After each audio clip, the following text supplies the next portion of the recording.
नमस्कार दोस्तों, मैं रमन कुमार और आप सबको स्वागत है आपके हमारे चैनल पे। आज मैं आपको एक ऐसा 15 एएमए स्कैल्पिंग सेटअप बताने वाला हूं जो Nifty, bank Nifty, Sensex, forex और गोल्ड सब में काम करता है। अगर आप बिगिनर हैं तो लगातार लॉस ले रहे हैं तो ये वीडियो आपके लिए गोल्डन है, तो ये पूरा ज़रूर देखिएगा। तो टाइम फ्रेम हमें दोस्तों इसमें क्या रखना है, 1 मिनट टाइम फ्रेम रखना है। इंडिकेटर कौन सा लगाना है, तो चलिए ये चार्ट पे है और हमें यहाँ पे दिख रहा है 1 मिनट टाइम फ्रेम। तो 1 मिनट टाइम फ्रेम पे लगा लेते हैं। इसमें हमें 15 EMA लगाना है। तो सबसे पहले यहाँ इंडिकेटर पे आएंगे और यहाँ पे लिखेंगे, जैसे आप लोग को यहाँ पे दिख रहा होगा मूविंग एवरेज एक्सपोनेंशियल, ये लगाना है आपको। टाइम फ्रेम 1 मिनट रखना है। दूसरका में RSI लगाना है, जो यहाँ पे आप लोगों को दिख रहा होगा रिलेटिव स्ट्रेंथ, ये दोनों आपको चार्ट लगा लेना है। चार्ट लगने के बाद दोस्तों आपको क्या करना है, टाइम फ्रेम 1 मिनट रखना है। जैसा कि आप लोग यहाँ पे दिख रहे हैं 1 मिनट टाइम फ्रेम पे लगा हुआ है।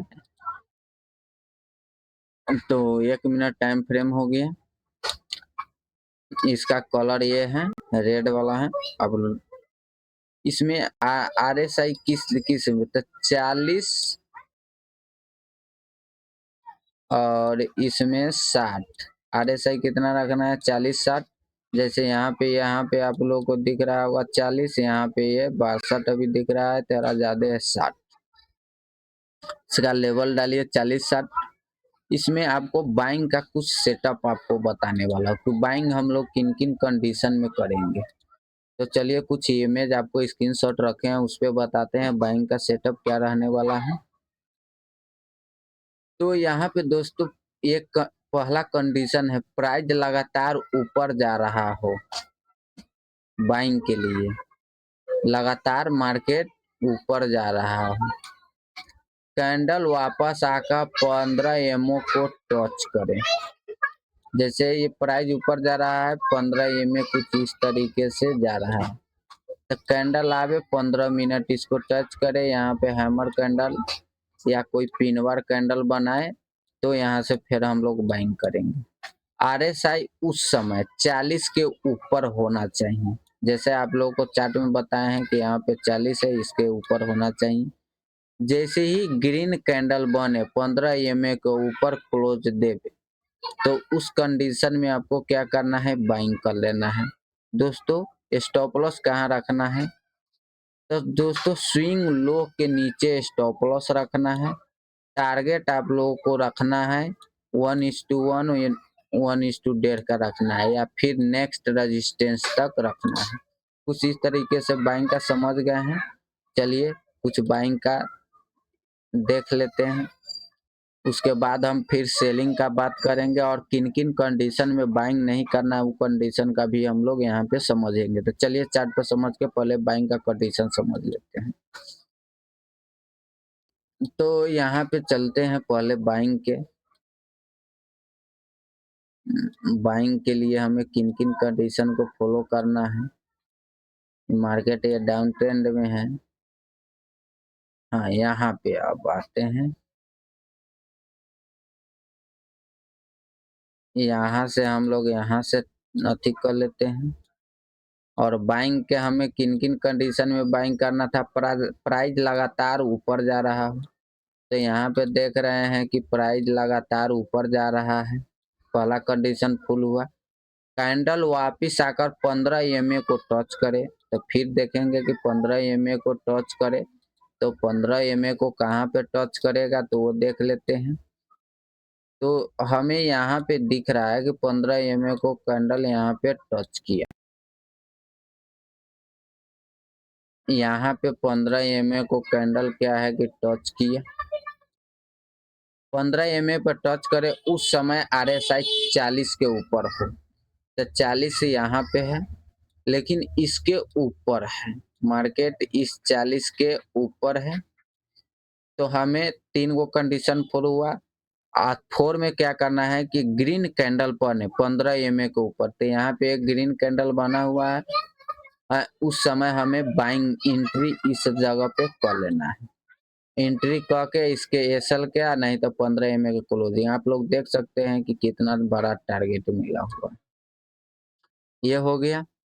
इस लॉस भी समझा दो 1:2 अथी के रखना है।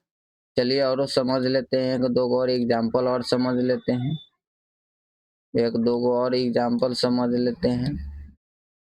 प्राइस यहाँ पे लगातार गिरा, लेकिन 15 EMA को नीचे अभी यहाँ पे है, लेकिन यहाँ पे ये कैंडल क्या बन रहा है, अपर वीक बन रहा है। इस कंडीशन में हमें बाइंग नहीं करना है। इस तरीके से कैंडल बने, इस तरीके से कैंडल बने, इसमें हमें बाइंग नहीं करना है। तो आप लोग समझ गए कि हमें बाइंग किन किन कंडीशन में करना है। चलिए सेलिंग के लिए समझ लेते हैं। वीडियो थोड़ा लंबा हो जाएगा, इसलिए थोड़ा अथी में बता। चलिए सेलिंग के लिए समझ लेते हैं। तो सेलिंग के लिए समझ, आप लोग ये जरूर स्क्रीनशॉट ले लीजिएगा, ताकि आप लोग बाइंग करने जाए उस समय ज़्यादा अच्छा रहे। चलिए यहाँ पे सेलिंग के लिए पुल बैक। सेलिंग के लिए आपको क्या करना है, सेलिंग के लिए मार्केट एक तरफा नीचे चले, गिरते जाए, प्राइस 15 EMA को टच करे, RSI उस समय 60 से नीचे हो, रेड कैंडल बने EMA के नीचे क्लोज दे, तो उसमें सेल आप लोगों को कर देना है। लॉस स्विंग हाई के ऊपर लॉस रख लेना है। टारगेट आप लोगों को रखना है सपोर्ट लेवल या 1:1 1:1 के टारगेट में आप लोगों को रख लेना है। चलिए सेल के लिए भी देख लेते हैं। तो सेल के लिए चलिए देख लेते हैं, उसके बाद हम लोग यहाँ पे देखेंगे। ये कल का मार्केट है, 9 तारीख का मार्केट भी है, 8 तारीख का मार्केट 2026 जनवरी में बन रहा है वीडियो। तो यहाँ पे मार्केट क्या है कि 1 मिनट टाइम फ्रेम पे आ जाते हैं और यहाँ पे चेक कर लेते हैं। मार्केट लगातार यहाँ पे देख रहे हैं गिरते जा रहा है, गिरते जा रहा है, एक तरफा गिर रहा है। तो ये पहला कंडीशन हमें फुलफिल हो गया कि भाई मार्केट लगातार गिर रहा है। प्राइस 15 EMA को टच करें, तो प्राइस 15 EMA को टच करें, तो यहाँ पे मार्केट क्या किया है, 15 EMA को टच किया है और यहाँ पे एक नंबर कैंडल बनाया है। इसी कैंडल के रेड कैंडल पे एंट्री लेके 1:1 न तो 1:1.5 में प्रॉफिट बुक कर लेना है। अभी यहाँ पे हमारा कोई कंडीशन सेल में नहीं फुलफिल हो रहा है। फिर यहाँ पे मार्केट गिर रहा है और यहाँ पे क्या है कि मार्केट इसके ऊपर क्लोज दिया, फेक यहाँ पे ब्रेकडाउन किया, मार्केट 60 से नीचे हो, तो यहाँ पे ये है 60 से नीचे है मार्केट इसलिए, तो यहाँ पे आप लोग सेल कर सकते हैं। पहला टारगेट 1:1 न तो नेक्स्ट सपोर्ट लेवल तक रख सकते हैं। चलिए आपको यहाँ पे समझ गए हैं, आप लोग बैक टेस्ट जरूर करिएगा, कमेंट में कमेंट करिए आप लोगों को क्या समस्या आ रही है। देख रहे हैं कितना बड़ा बड़ा टारगेट मिलता है। 1 मिनट स्कैल्पिंग के लिए आप लोग अच्छा खासा ये सेटअप काम करता है। चलिए आपको कुछ कंडीशन और बता देते हैं जो उस समय आपको सेल करना होगा, नहीं सेल करना है। तो फेक सिग्नल में से कैसे बचेंगे, गलती कहाँ होती है ये समझ लेते हैं। जब मार्केट साइडवेज हो उसमें अप्लाई नहीं करना। RSI 50 के आसपास हो उसमें घूम रहा, उसमें नहीं करना है। जब मार्केट फ्लैट हो उसमें नहीं करना है। इन समय में ट्रेड मत लो, सिर्फ ट्रेडिंग मार्केट ही यह सेटअप यूज कर सकता है। ट्रेंडिंग मार्केट में ही आप लोग ये सेटअप का यूज कर सकते हैं, में यूज कर सकते हैं। इसमें एक दिन में 2 से 3 ट्रेड आप लोग कर सकते हैं मैनुअली। ये आप लोगों को सारा एग्जांपल बता दिए हैं। अगर आपको यह स्ट्रेटजी आपको अच्छा लगा तो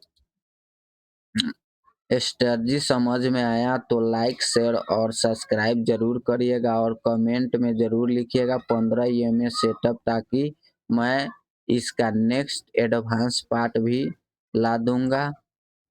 अगर आप लोग चाहें तो मैं इस सेटअप का ज़रूर फिर से वीडियो डीप में बना दूंगा एडवांस लेवल तक। ये बेसिक लेवल था, एडवांस लेवल तक। चलिए, थैंक यू। जय हिंद, जय भारत।